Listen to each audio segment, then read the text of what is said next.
আমাদের প্রতিদিনের খাদ্য তালিকায় কিন্তু আমরা বলি ৬টা খাদ্য উপাদান অবশ্যই রাখতে হবে। তার মধ্যে হচ্ছে carbohydrate, protein, fat, vitamin, minerals এবং পানি। সো আপনি যে বললেন যে এখন কোরবানির যে গোস্ত বা মাংস চলে আসবে, ওটা কিন্তু প্রোটিনের একটা অংশ, অন্যান্য ভিটামিনস, মিনারেলসও কিছু থাকে।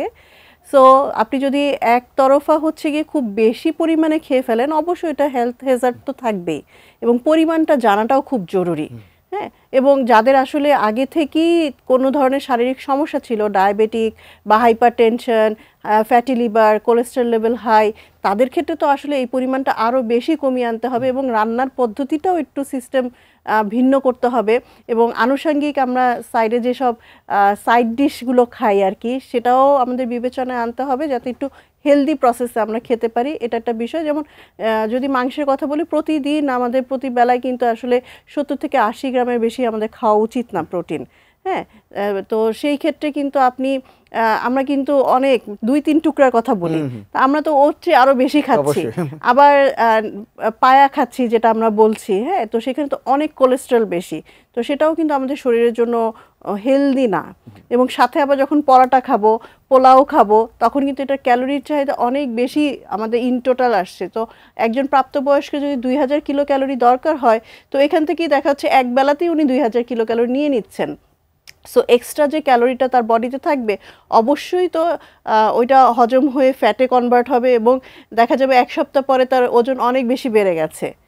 আচ্ছা, আরেকটা ব্যাপার থাকে যে অনেক সময় আমরা বলি না রান্নার সময়, আচ্ছা উৎসবের সময় একটু বেশি খাক বা খাওয়ার লিমিট আমরা না রাখি, এই ব্যাপারটা সচেতন তো হতে হবে। হ্যাঁ, অবশ্যই হতে হবে। তবে খাওয়ার ক্ষেত্রে বলবো যে মাংসের বিষয়ে কিন্তু আসলে ক্যালোরিটা নির্ভর করে যে এর ফ্যাটের লেয়ারটা কত বেশি আছে।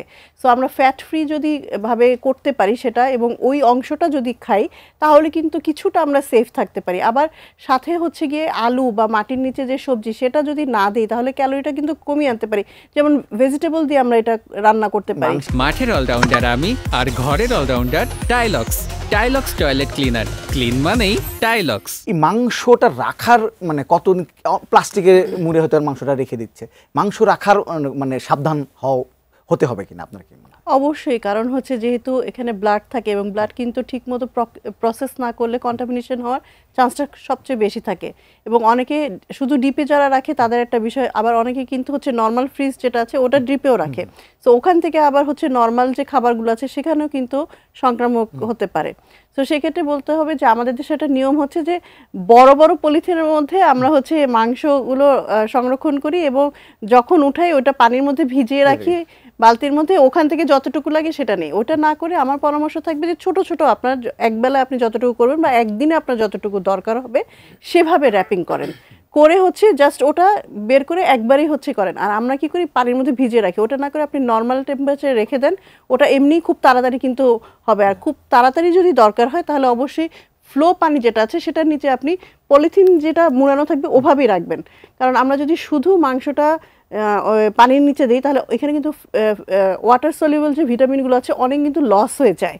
হ্যাঁ, সো এটা না করে একটু সিস্টেম ওয়াইজ যদি করতে পারি, তাহলে কিন্তু এই সংরক্ষণে আমাদের পুষ্টি গুণাগুণ আসলে লস আর চান্সটা খুব কম থাকে। পলিথিনের ব্যবহারটা কি ঠিক আছে, মানে পলিথিন? হ্যাঁ, আমরা তো আসলে ওভাবে করি। সবচেয়ে ভালো হয় যদি একটু বক্সে রাখতে পারি, ওটা তো আরও বেশি সেফ যদি রাখতে পারি। কিন্তু সবার হয়তো ফ্রিজে জায়গাটা ওরকম বক্সের যে বিষয়টা থাকে ওটা নাও হতে পারে। এবং আমি বলবো যে 1-2 দিন পরে একটু ঘুরিয়ে ঘুরিয়ে নিচের মাংস যদি উপরে রাখা যায়, তাহলে হয় কি, আমরা আবার অনেক সময় করি কি যে সব একসাথে আটকে যায়, যার কারণে আবার ডিপ ফ্রিজটা বন্ধ করে রাখি, রেখে হচ্ছে গিয়ে যেটা নরম হয়ে যায়, তখন আবার ওইটাতেও কিন্তু নিউট্রিশন লস হয়। হ্যাঁ, সো একদিন রাখার পরে যখন একটু শক্ত হবে, তখন কিন্তু আমরা উপরেরটা আবার নিচে দিয়ে নিচেরটা উপরে দিলে ঠিক হয়ে যায়।